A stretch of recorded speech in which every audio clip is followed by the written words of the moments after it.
So I am with Daniel today here at Panjim near Cafe Bhosle. So we'll try to understand how much this place was important. Like here, Badam tree was there before, lawn was there, and the water it used to hold. Now they have put this pavement on tiles and all everything, and there is one artifact. So we'll talk to Daniel and understand more about it because he was handling this place for last 15 years. Daniel, can you tell more? So basically, I'm very heartbroken. I looked after the city gardens for nearly 15 years.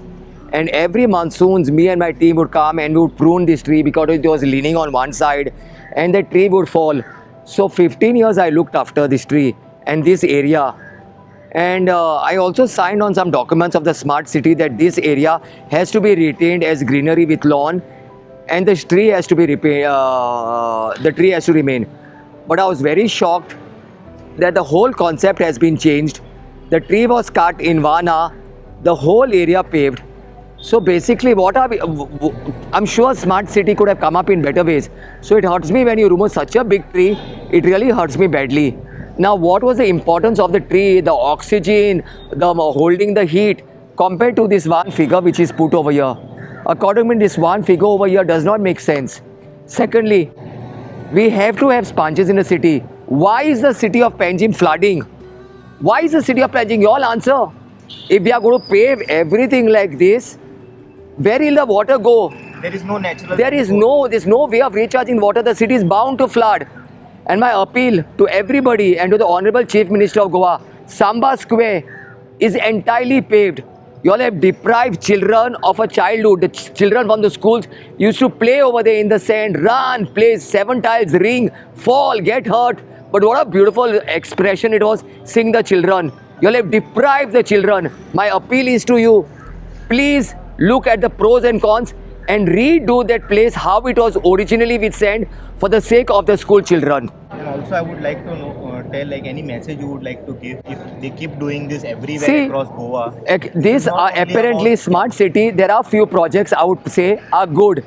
But seeing the way the smart city was handled in Panjim, please don't come to Mapsa. We don't have any street in Mapsa that's flooding and we are very good. I join my hands and say, please don't come to Mapsa because we don't have any city in Mapsa that's flooding.